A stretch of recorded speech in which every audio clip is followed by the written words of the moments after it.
Hello दोस्तों, MKY Hindi short hand पर आपका स्वागत है। 2 मैटर बुलवाया जाता है। पहले मैटर को हिंदी लिखवाया जाता है। मैं हिंदी खुद को चेक करता हूँ। दूसरा मैटर रनिंग करवाया जाता है और मैटर का जो होता है आध्यात्मिक, कुरुक्षेत्र, कहानी, जीवनी, निबंध, ये सारे मैटर बुलवाया जाता है। अगर आप संपर्क करना चाहते हैं इस नंबर पर कॉल या मैसेज करके संपर्क कर सकते हैं। 8172882331। आप इस नंबर पर कॉल करके या मैसेज करके व्हाट्सएप पे संपर्क कर सकते हैं। डिक्टेशन शुरू होगी 5 सेकंड बाद।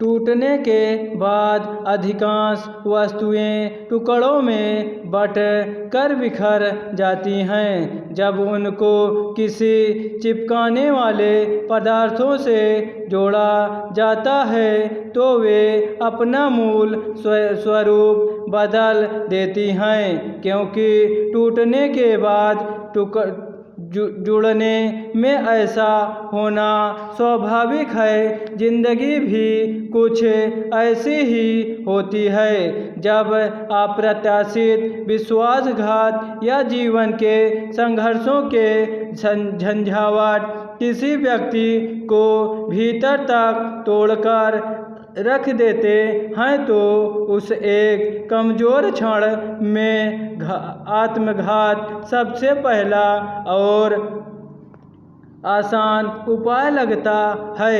मगर क्या वास्तव में यह समाधान है? क्या किसी धोखेबाज, किसी विपरीत परिस्थिति या किसी कठिन दौर के आगे घुटने टेक कर अपनी जीवन लीला समाप्त कर लेना न्याय संगत है? बिल्कुल नहीं। जब चोट पहुंचाने वाले, धोखा देने वाले लोग दुनिया में मुस्कुरा रहे हैं और खुश हैं, तब अपनी ही अनमोल जान को दावा पर लगा देना किसी भी समस्या का सही जवाब नहीं हो सकता।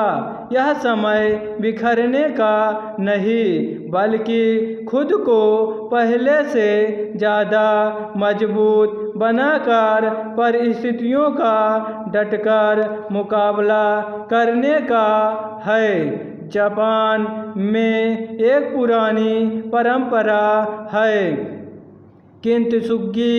जब मिट्टी या चीनी के बर्तन टूट जाते हैं तो जापानी लोग उन्हें फेंकते नहीं हैं।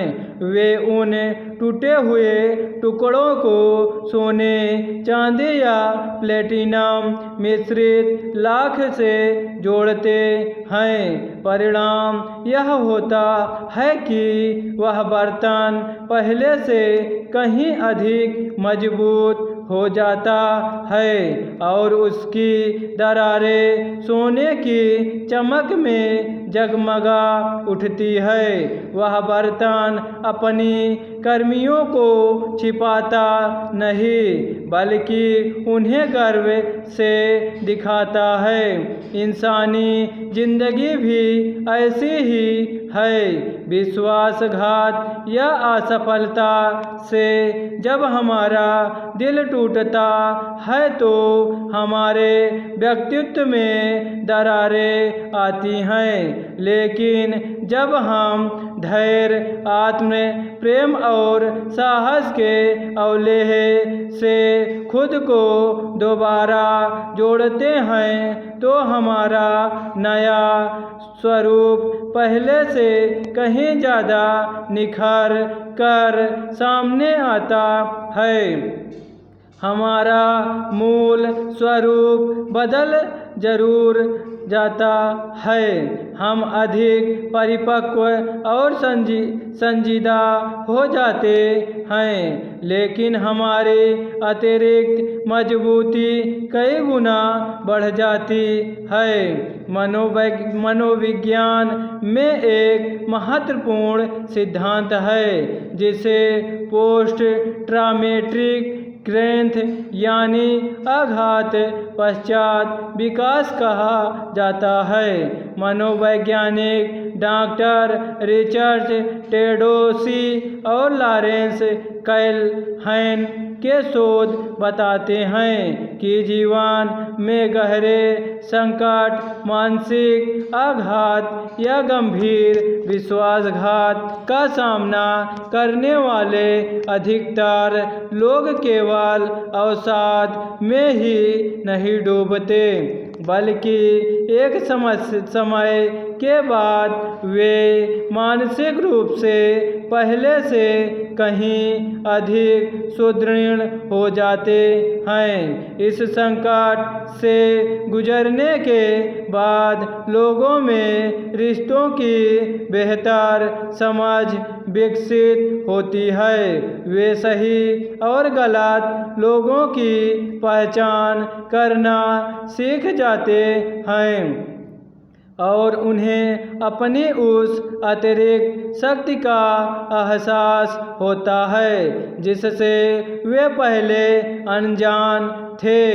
जब कोई हमें धोखा देता है तो वह हमारे भरोसे को तोड़ता है।